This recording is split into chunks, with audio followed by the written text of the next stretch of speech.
الحمد لله الحنان المنان الذي خلق الإنسان وعلمه البيان والصلاة والسلام على رسوله سيد الإنس والجان وعلى آله وأصحابه ذوي الخير والإحسان أما بعد فأعوذ بالله من الشيطان الرجيم بسم الله الرحمن الرحيم محمد رسول الله والذين معه أشداء على الكفار رحماء بينهم صدق الله مولانا العظیم۔ بارگاہ رسالت میں آپ صلی اللہ تعالی علیہ وسلم میں درود پاک کا ہدیہ پیش کریں۔ اللہم صلی علی سیدنا محمد معدن الجود والکرم وآلہ واصحابہ الکرام ابنہ الکریم وبارک وسلم صلاة دائمة سرمدا ابدا۔ 22 جمادی الاخر کی تاریخ تھی۔ کل شاید سبقت لسانی سے میں نے 13 ربیع الثانی کہا ہو۔ وہ سیدنا ابو بکر صدیق رضی اللہ تعالیٰ عنہ کی علالت بیماری وہاں سے شروع ہوئی۔ 22 جمادی الاخر کو آپ وفات پا گئے۔ آپ کی علالت کے زمانے میں، آپ کی بیماری کے زمانے میں صحابہ اکرام رضوان اللہ تعالیٰ علیہ مجمعین کی ایک کثیر تعداد آپ کی عیادت کے لیے آیا کرتی تھی، اور اس وقت رائے مشورے چلتے رہے تو حضرت ابو بکر صدیق رضی اللہ تعالیٰ عنہ نے اپنی وفات سے پہلے ہی جو منتخب صحابہ تھے ان سے یہ نصیحتاً فرمایا تھا کہ میں نے اصحاب رسول میں عمر ابن خطاب سے اب افضل کسی کو نہ دیکھا، اس لیے تم سب اس کو اپنا امیر مقرر کر لو۔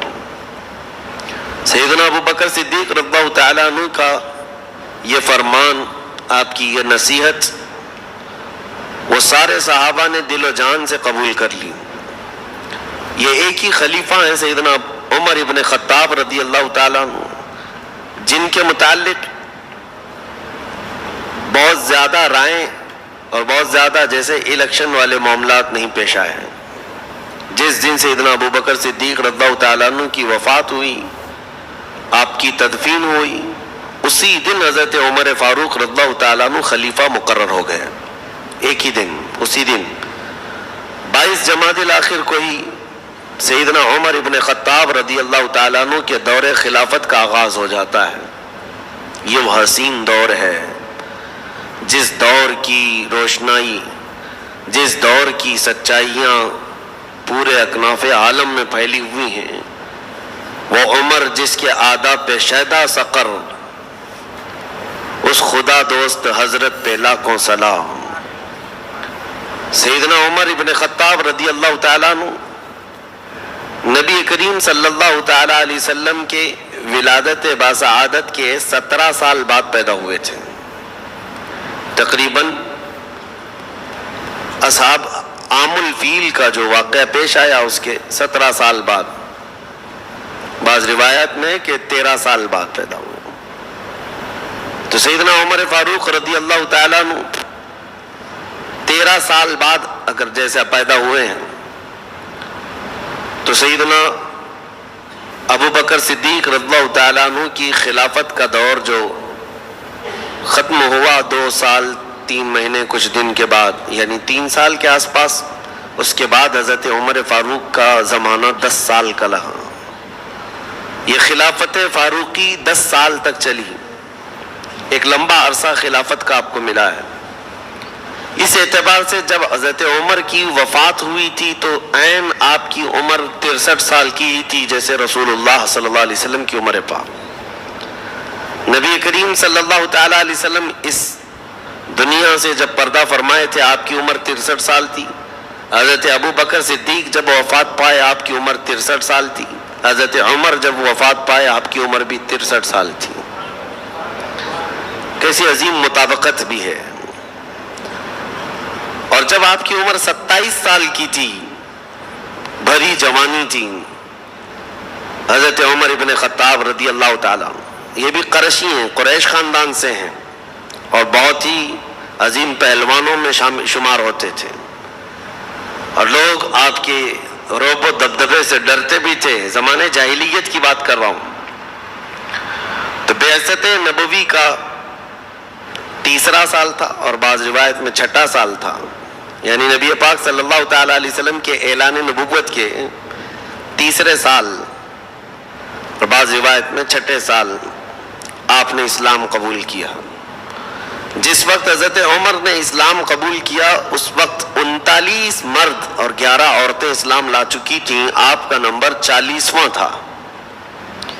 اور مشہور ہے کہ سیدنا عمر ابن خطاب رضی اللہ تعالیٰ عنہ جوانی کے وقت بڑے جوشیلے تھے، اور آپ کو جو ذمہ داری تھی وہ دوسرے قبیلوں سے سفارت کے اور بہت ساری ایسی ذمہ داریاں، جب عرب قبیلوں میں جنگیں ہوتی تھیں تو ان جنگوں میں پیش پیش سفارتی تعلقات جو ہوتے ہیں، ایمبیسی جیسے ہوتے ہیں، ان تعلقات کے لیے مکہ والوں کی نمائندگی کرتے ہوئے حضرت عمر فاروق کو ہی بھیجا جاتا تھا۔ 25 سال کی عمر میں ہی سفارتی کام کرتے تھے، اور اس لیے بھی کہ کوئی عرب قبیلہ آپ کے سامنے طاقت نہیں دکھاتا تھا۔ یہ سیدنا عمر ابن خطاب رضی اللہ تعالیٰ عنہ جب مکہ مکرمہ میں تھے تو ایک اور بات میں آپ کو بتاؤں، ان کا خاندان بھی قریش ہے، ان کی ماں کی طرف سے جو رشتہ ہے، حضرت عمر فاروق رضی اللہ تعالیٰ عنہ کی ماں کی طرف سے جو رشتہ ہے، ام جمیل جو ابو جہل کی سگی بہن ہے، اس اعتبار سے ابو جہل رشتے میں آپ کا ماموں تھا، سردار قریش ہے، اور سارے مکہ کو بھڑکانے والا بھی وہی ہے۔ تو اس کا یہ سب مکہ مکرمہ میں پروپیگنڈا چلتا تھا۔ اسی دوران حضرت عمر ایک مرتبہ حرم میں تھے تو آپ کو اتنا بھڑکایا، اس نے کہا کہ اس محمد کا معاملہ بہت بڑھ گیا ہے۔ اب یہ مکہ سے نکل کر کے باہر بھی ان کی دعوت پہنچنے لگ گئی ہے، معاملات بگڑتے جا رہے ہیں ہمارے خداؤں کے۔ تو حضرت عمر جوش میں آئے اور حضور صلی اللہ تعالیٰ علیہ وسلم کے متعلق یہ ارادہ لے کر کے نکلے کہ قتل کر کے آ جاؤں گا۔ اس وقت حضرت حضور اکرم صلی اللہ تعالیٰ علیہ وسلم زید بن ارقم کے گھر میں رہا کرتے، چھپ کر کے ابھی دعوت دی جاتی تھی اسلام کی۔ علی اعلان مسلمان نمازیں نہیں پڑھتے تھے، اور نہ ہی علی اعلان اسلام کی دعوت دی جاتی تھی۔ جو مسلمان تھے وہ خفیہ تھے۔ 3 سال کا عرصہ اسی طرح سے گزرا ہے۔ تو حضرت عمر نے اپنا واقعہ اسلام لانے کا خود ہی بیان کیا ہے کہ میں تلوار اٹھائے نکلا تھا جوش میں کہ جاؤں اور اس محمد کا آج کام تمام کر دوں، ختم کر دوں، تاکہ ہمارے خداؤں کا جو دین ہے وہ ویسی برقرار رہے اور نیا دین مکہ میں آنے نہ پائے۔ وہ جب جا رہے تھے راستے میں بنو زہرہ ایک قبیلے کے شخص ہیں، وہ صحابی تھے، مومن تھے، انہوں نے دیکھا کہ عمر کہاں جا رہے ہیں، بہت غیظ و غضب میں ہے، روک کر کے پوچھا کہاں جا رہے ہو؟ کہا اس صحابی کا، یعنی دین سے پھرے ہوئے آدمی کا میں قتل کرنے جا رہا ہوں۔ حضور کا اشارہ کیا تو اس صحابی نے دیکھا کہ ان کا ارادہ بڑا سخت ہے اور حضور صلی اللہ تعالیٰ علیہ وسلم کے قتل کے لیے جا رہے ہیں، تو انہوں نے ان کا راستہ روکنے کے لیے کہا کہ کیا ہوگا تمہیں قتل کر کے، کیا ملے گا؟ اس طرح ان کو ٹالنے لگے تو حضرت عمر اور غصے میں آئے، کہا لگتا ہے تم بھی بے دین ہو گئے ہو، تم بھی ہمارے آبا و اجداد کے دین سے پھر گئے ہو، میں تمہارے ساتھ بھی وہی کروں گا۔ تو وہ جو صحابی تھے انہوں نے کہا اس سے بھی تعجب کی بات میں نہیں بتاؤں تم کو، میں تو ہوا ہی ہوں، لیکن تمہارے گھر میں جا کر دیکھو تمہاری سگی بہن اور بہنوی بھی اسلام لا چکے۔ ان کو اتنا غصہ آیا، کہا میری بہن، ان کی بہن فاطمہ بنت خطاب اور ان کے بہنوی حضرت سعید، یہ دونوں اسلام لا چکے ہیں۔ حضرت عمر نے کہا پہلے میں اپنے گھر کا قصہ ختم کر دیتا ہوں۔ آئے تو اپنی بہن کے گھر، تو اس وقت ایک صحابی حضرت خباب، وہ ان کو قرآن پڑھا رہے تھے، یعنی حضرت عمر کی بہن اور بہنوی کو اندر قرآن پڑھا رہے تھے، حضرت عمر باہر کھڑے ہو کر سن رہے تھے۔ زور زور سے دروازہ پیٹنا شروع کر دیا، بہن ڈر گئی اور بہنوی بھی ڈر گئے کہ عمر آئے، تو حضرت خباب کو پردے میں اندر چھپا دیا اور دروازہ زور سے کھولا. اندر جاتے ہی حضرت عمر کا جوش یہ تھا، کہا کہ یہ کیا ہو رہا ہے؟ تم لوگ دین اسلام میں آ گئے ہو، ہمارے آبا و اجداد کا دین چھوڑ چکے ہو. آؤ دیکھا نہ تاؤ، مارنا شروع کیا. اپنے بہنوی کو اتنا مارا، وہ بیچ بچاؤ کے لیے بہن آئی تو ان کو بھی مارا، ناک پھٹ گئی. مار مار کر کے زخمی کر دیا بہن کو بھی اور بہنوی کو. خود کو ترس آیا بعد میں کہ میں اپنی سگی بہن کو مارا اتنی. اس کے بعد تھک کر کے بیٹھے، پھر اٹھایا دونوں کو، کہا میرے آنے سے پہلے دروازے میں میں سن رہا تھا کوئی کلام یہاں پڑھ رہا تھا، کوئی کلام تم لوگ پڑھ رہے تھے، سن رہے تھے. وہ کلام کیا ہے سناؤ مجھ کو. ابھی حضرت عمر اتنا کہہ رہے تھے کہ وہ حضرت خباب جو پردے میں چھپے تھے باہر آ گئے. کہا میں سناتا ہوں. حضرت عمر نے کہا تم یہاں کیسے؟ کہا جو کلام تم سن رہے تھے وہ میں ہی پڑھ رہا تھا. پھر حضرت خباب نے قرآن کی آیتیں تلاوت کرنی شروع کی. قرآن کی آیتیں جب صحابہ پڑھتے تھے تو ایسا اثر ہوتا تھا کہ پتھر بھی ہل جائے. حضرت عمر سنتے گئے سنتے گئے سنتے گئے. اس کے بعد اٹھ جاتے ہیں اور کہتے ہیں میں اس محمد صلی اللہ علیہ وسلم سے ملاقات کر کے آؤں گا. ان کی بہن اور بہنوی دونوں تھوڑا سا ان کو خوشی اس بات کی حاصل ہوئی کہ عمر کا دماغ تبدیل ہوتا ہوا نظر آ رہا ہے. تب حضرت خباب جو وہاں تھے گھر کے اندر موجود تھے، انہوں نے کہا گھبرانے کی ضرورت نہیں ہے، عمر رسول اللہ کا قتل کرنے نہیں جا رہے ہیں. اس لیے کہ کل شام کو ہی میں نے رسول اللہ کو یہ دعا کرتے سنا تھا، اے اللہ عمر بن خطاب کے ذریعے اسلام کو فوقیت عطا فرما، اسلام کو عزت عطا فرما. اللہم اعز الاسلام بعمر، اے اللہ اسلام کو عزت عطا کر عمر بن خطاب کے ذریعے سے. کہا میں نے کل رسول اللہ سے یہ دعا سنی ہے، ہو سکتا ہے وہ دعا آج ہو گئی ہے. تو عمر بن خطاب گئے، تلوار حمائل تھی. زید بن ارقم کے گھر میں چند صحابہ تھے، رسول پاک صلی اللہ علیہ وسلم تھے. جیسے ہی صحابہ نے آتے ہوئے دیکھا سب کھڑے ہو گئے. کہا عمر بن خطاب آ رہے ہیں اور ساتھ میں تلوار بھی ہے. امیر حمزہ رضی اللہ تعالیٰ عنہ جو صرف ان کے سے 3 دن پہلے ایمان لائے ہوئے تھے اور رسول اللہ کے چچا تھے، اور حضور صلی اللہ تعالیٰ علیہ وسلم سے بہت ہی قرابت ایسی تھی کہ حضرت امیر حمزہ حضور صلی اللہ تعالیٰ علیہ وسلم کے ہم عمر تھے، ایک عمر کے تھے، اور دونوں نے ایک ہی خاتون کا دودھ بھی پیا تھا. چچا تھے، بھتیجے تھے، لیکن عمر ایک تھی. دونوں نے ایک حضور پاک صلی اللہ تعالیٰ علیہ وسلم کے وہ دودھ شریک بھی تھے. حضرت حمزہ بہت ہی سیریس تھے ان سب معاملات میں، دفاع ناموس رسالت پر. وہ کھڑے ہو گئے اور کہا عمر اگر اچھی نیت سے آ رہا ہے تو ٹھیک ہے، استقبال ہے، اور اگر کوئی غلط نیت ہے تو حمزہ اس کے یہاں سے واپس جانے کے لیے کوئی راستہ چھوڑے گا نہیں. تو حضرت حمزہ کو کھڑے ہوتے دیکھ کر صحابہ نے خاموشی اختیار کی. عمر ابن خطاب آئے، تلوار تو تھی. حجرے میں آتے ہی رسول پاک صلی اللہ تعالیٰ علیہ وسلم کے سامنے تلوار رکھ دی اور کہا آپ جس دین کی دعوت دینے کے لیے کلمہ پڑھاتے ہیں وہ کلمہ مجھے بھی عطا فرمائے. قرآن کی چند آیتیں ہی سنی تھی اور اس کے بعد پورا دل بدل گیا تھا. نبی پاک صلی اللہ تعالیٰ علیہ وسلم نے جیسے ہی انہیں مشرف اسلام کیا، جو صحابہ وہاں موجود تھے، یہ پہلا نعرہ تھا جو مکہ میں بلند آواز سے لگا تھا. صحابہ جوش میں نعرہ لگائے. عمر ابن خطاب کی ایمان لانے کی خوشی سب کو تھی. اب اس کے بعد سب سے پہلا کام جو ہوا حضرت عمر کی طرف سے، جو ان کی اولیات ہیں، جو ان کی خصوصیات ہیں حضرت عمر کی، حضور صلی اللہ تعالیٰ علیہ وسلم سے احکام اسلام سیکھتے رہے. دین اسلام کی خصوصیات حاصل کرنے کے بعد آپ نے سب سے پہلے یہ سوال کیا، اے اللہ کے رسول ہمارا دین سچا ہے؟ ہمارا دین سچا ہے؟ کہا بالکل سچا ہے. تو کہا آپ پھر یہاں کمرے کے اندر کیوں حرم میں جا کر نماز پڑھیں گے؟ حرم میں خانہ کعبہ کے پاس جائیں گے. حضور صلی اللہ تعالیٰ علیہ وسلم نے ان کی بات کو رد نہیں فرمایا. 40 مرد تھے اس وقت. حضور نے فرمایا کہ نکلو. دو صفیں لگی تھی مکہ مکرمہ کی گلیوں سے یہ گزرتے جا رہے تھے. ایک صف کے آگے حضرت عمر تھے, دوسری صف کے آگے امیر حمزہ تھے, اور ان کے سامنے کوئی بہادر کھڑا ہونے کو تیار نہیں تھا.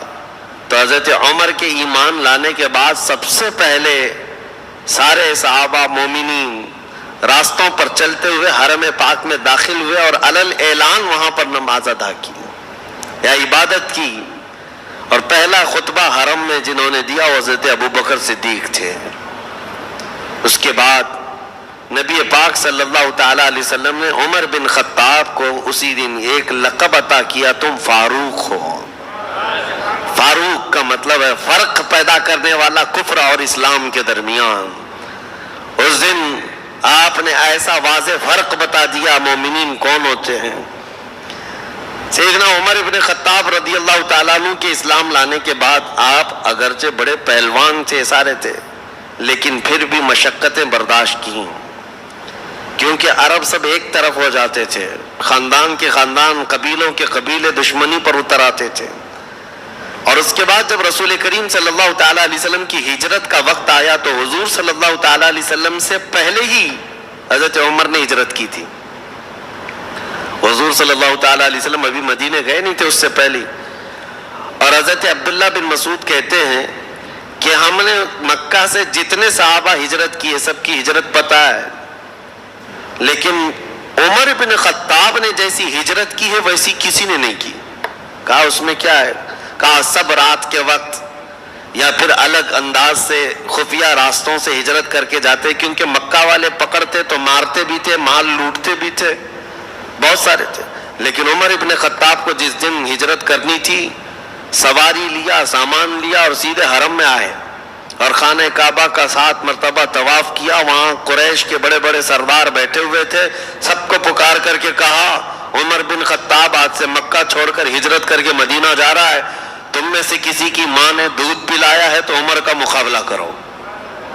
سارے سرداران قریش دیکھتے رہے. حضرت عمر طواف کر کے شاہانہ انداز میں ہجرت کر کے چلے گئے, کوئی آپ کو چھو نہ سکا. سیدنا عمر فاروق رضی اللہ تعالیٰ عنہ ایک مرتبہ ابو جہل کو دروازے کے پیچھے حضور صلی اللہ تعالیٰ علیہ وسلم قرآن سنا رہے تھے صحابہ کو, کھڑکی میں کان لگا کر کے سنتے ہوئے دیکھا. حضرت عمر نے دیکھ لیا, پیچھے سے آ کر کے اس کو پکڑا, کہا مامو جان کیا سن رہے ہو؟ اس نے کہا اچانک سٹپٹا گیا, قرآن سن رہا تھا جبکہ کٹر دشمن ہے اور ادھر سے قرآن بھی سن رہا ہے. پوچھا کیا سن رہے ہو؟ کہا وہی جو محمد صلی اللہ علیہ وسلم پر اترا ہے. کہا کہ اچھا لگ رہا ہے. کہا عمر کسی کو بتانا مت, اللہ کی قسم اس سے بہتر کلام میں نے سنا ہی نہیں. خود ابو جہل کہتا ہے اس سے بہتر کلام میں نے سنا ہی نہیں. پھر آپ نے کہا ایمان لے آ جاؤ, آ جاؤ پھر اسلام میں. کہا نہیں, ناک کی بات ہے, ناک کا مسئلہ ہے. میں اگر اسلام لے آیا تو پرانی دشمنی کا کیا ہوگا اور ہمارے قبیلے اور ہمارے خاندان کے لوگ کیا سمجھیں گے. یہ کیا سمجھیں گے والا مسئلہ کئی لوگوں کو لے کر ڈبو دیتا ہے. بہت سارے اسی گمراہی میں مر جاتے ہیں. اسی لیے میرے عزیزو, حق کی تلاش میں یہ مت دیکھنا کہ قوم کیا کہتی ہے, عوام کیا کہتی ہے. بہرحال سیدنا عمر ابن خطاب رضی اللہ تعالیٰ عنہ ہجرت کر کے مدینہ طیبہ تشریف لے گئے. آپ کی خصوصیات بہت ہیں, آپ کے فضائل و مناقب بھی بہت ہیں. اب چونکہ تاریخ اسلام ہم لے کر کے چل رہے ہیں شروع سے, اور کربلا تک کی تاریخ آپ کو سنانی ہے انشاءاللہ, تو یہ ہمارا سفر چل رہا ہے تو اب دور فاروقی میں آ گیا ہے. ظاہر سی بات ہے تاریخ اسلام میں اگر حضرت عمر کا نام نہ آئے تو اس تاریخ مکمل بھی نہیں ہو سکتی. بلکہ میں یہ کہتا ہوں کہ ایسی بنیادیں ہیں تاریخ اسلام کی. لفظ تاریخ بھی اگر میں آپ کو کہوں, لفظ تاریخ یہ بھی حضرت عمر فاروق رضی اللہ تعالیٰ عنہ کی قائم کی ہوئی ہے. جو آج ہم ہجری تاریخ لے کر کے چل رہے ہیں, ابھی محرم کی یہ تاریخیں چل رہی ہیں, اور اب سال کون سا چل رہا ہے؟ 1445. مسلمانوں کو یہ بھی یاد ہونا چاہیے. یہ جو ہجری سال ہے یہ حضرت عمر فاروق رضی اللہ تعالیٰ عنہ کا قائم کیا ہوا ہے.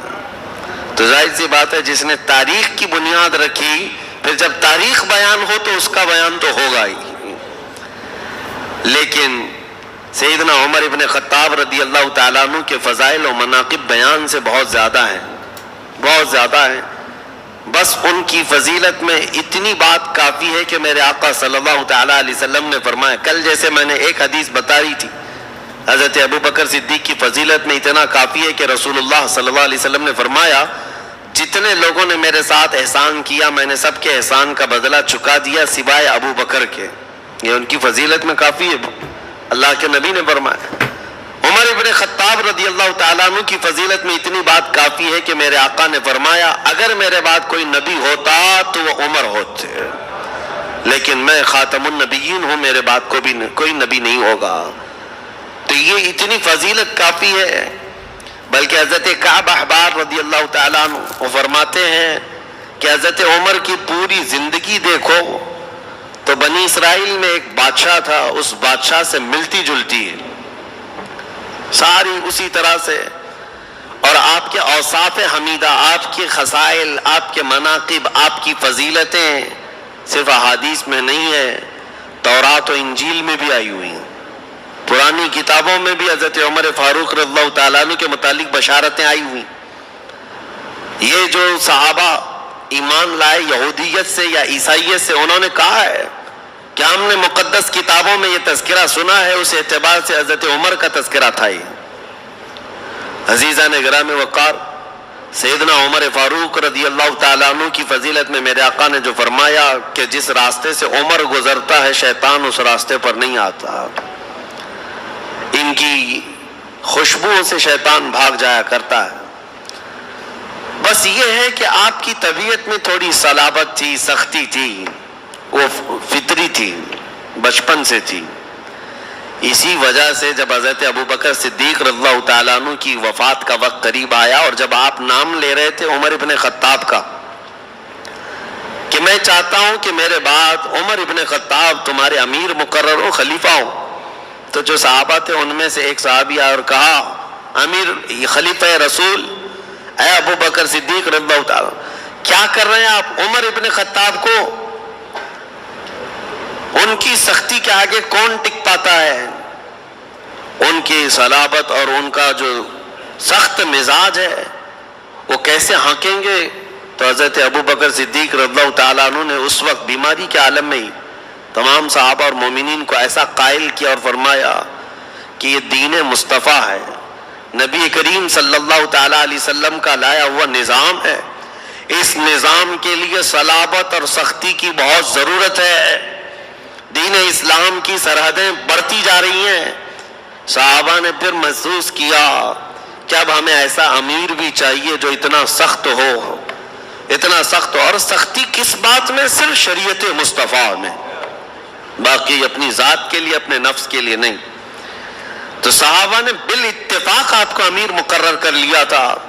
حالت تو یہ تھی کہ حضرت عمر فاروق کندھے پر کوڑا لے کر کے بازار میں گھومتے تھے.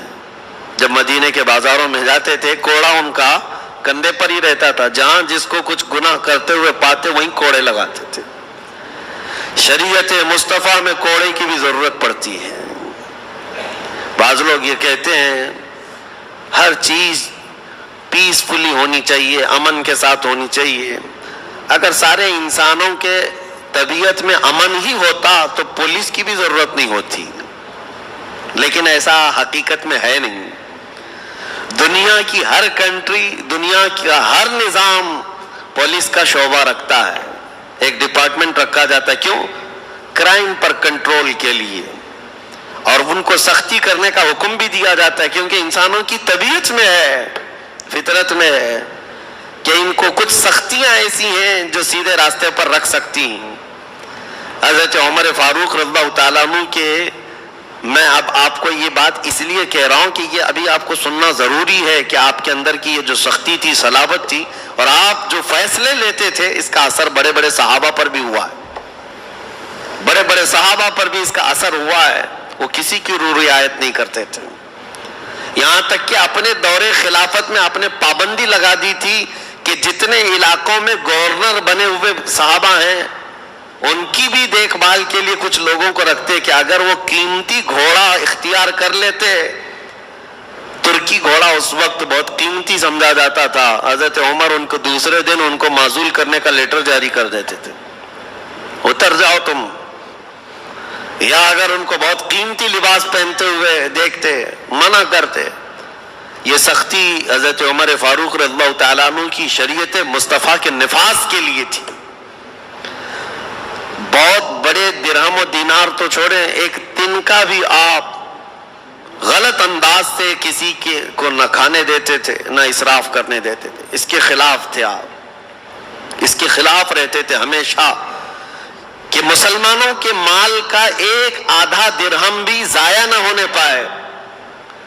بادشاہوں کا مزاج نہیں تھا کہ جو من میں آئے لٹا دیا کسی بھی بات پر، نہیں، اس بات کے حساب کتاب میں بہت سخت تھے.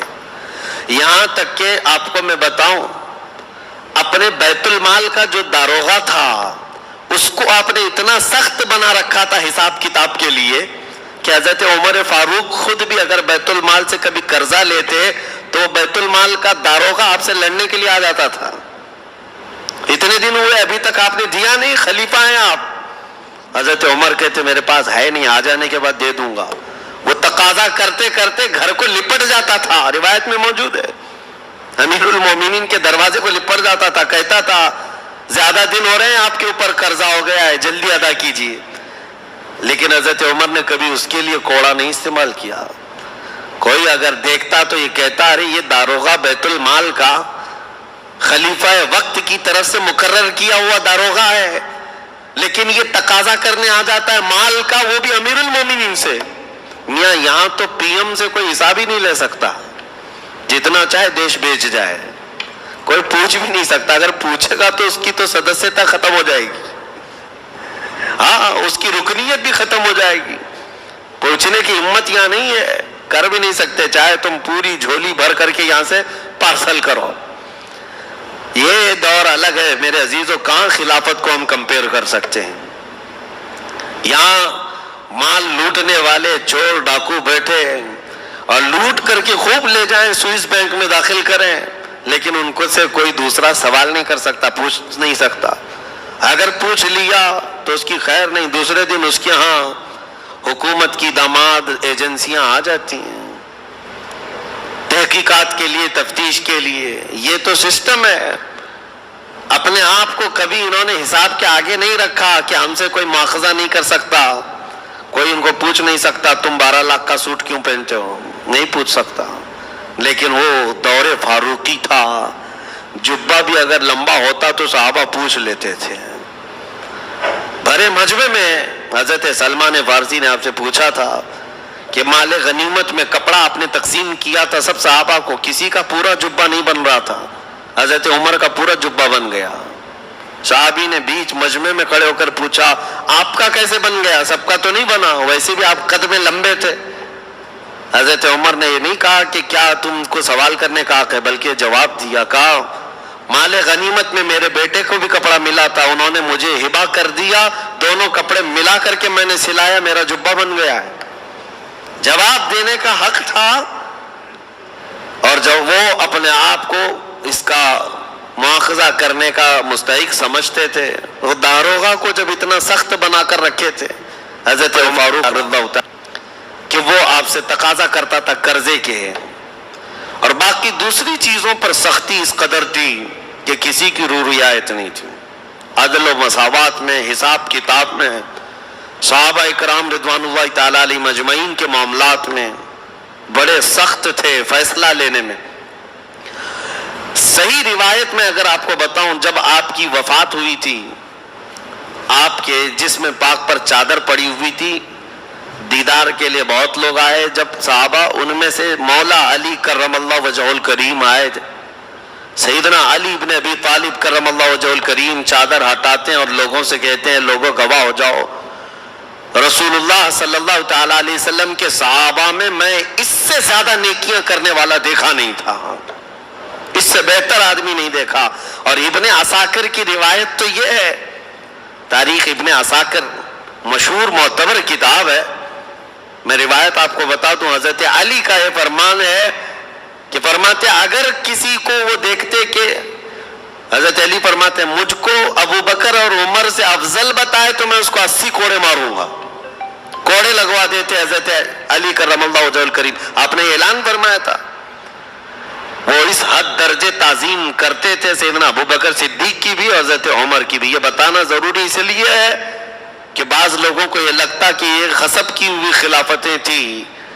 غصب کی ہوئی خلافتیں تھی تو حضرت علی کرم اللہ وجہہ الکریم ایسی تعریف نہیں کرتے ان خلفاء کی. عزیزان گرامی اوقات، اب دور فاروقی کی باتیں کرتے ہیں. فضائل و مناقب بے شمار ہیں. سیدنا عمر ابن خطاب رضی اللہ تعالیٰ عنہ کی فضیلتیں بے شمار ہیں. انہوں نے رسول اللہ کی صحبت پائی، یہ سب سے بڑی فضیلت ہے. اللہ کے نبی صلی اللہ تعالیٰ علیہ وسلم نے ہر گھڑی ان کو ساتھ رکھا، یہ بڑی فضیلت ہے. اور آج تک بلکہ میرے آقا صلی اللہ تعالیٰ علیہ وسلم کا ایک فرمان ہے، سنو. فرماتے ہیں رسول اللہ صلی اللہ علیہ وسلم ہر نبی کے لیے وزیر ہوتے ہیں. مجھے اللہ تعالیٰ نے آسمانوں میں 2 وزیر دیے اور زمین پر بھی 2 وزیر دیے. آسمانوں میں میرے 2 وزیر جبرائیل و میکائیل ہیں اور زمین میں میرے 2 وزیر ابو بکر و عمر ہیں. اور دیکھو تو آج بھی اس ہرے گنبد کے نیچے بادشاہ آرام فرمایا اور دونوں وزیر پہلو میں سوئے ہوئے ہیں. اس بات کی علامت ہے. ہم نے پڑھا تھا کہ بادشاہ جب کرسی پر براجمان ہوتا ہے اور وزیر اس کے آس پاس ہیں تو یہ علامت ہوتی ہے کہ بادشاہ کا نظام ابھی چل رہا ہے. اور اگر وزیر چلے گئے تو یہ علامت ہوتی کہ اب بادشاہ کی مجلس ختم ہو گئی ہے، رعایا کے اب معاملات سنے نہیں جائیں گے. جب تک وزیر اگل بغل ہوتے ہیں یہ علامت ہوتی ہے کہ رعایا کے معاملات سنے جائیں گے، ابھی نظام چل رہا ہے. قربان جاؤ اس حسین گنبد خضرا کی چھاؤں کے نیچے. بادشاہ اعظم بھی آرام فرمایا اور پہلو میں دونوں وزیر بھی ہیں. یہ اس بات کی علامت ہے کہ نظام بھی چل رہا ہے اور رعایا کی سنی بھی جا رہی ہے. اور اس سیدنا عمر ابن خطاب رضی اللہ تعالیٰ عنہ کے فضائل و مناقب کے بعد اب ہم آگے بڑھتے ہیں. دور فاروقی کی سب سے بڑے جو چیلنجز تھے تاریخ اسلام میں، یہ ضروری ہے. اب آپ کو میں بتاتا ہوں کہ اسلام کی سرحدیں کہاں سے کہاں تک لے گئے.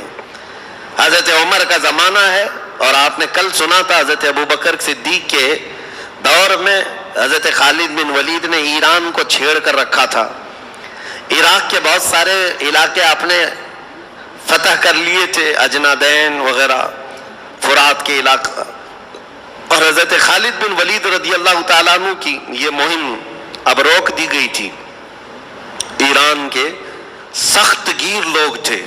یزدگرد ان کا جو بادشاہ تھا ایران، کسرا، ارے بھائی سپر پاور کہتے ہیں اس زمانے کی.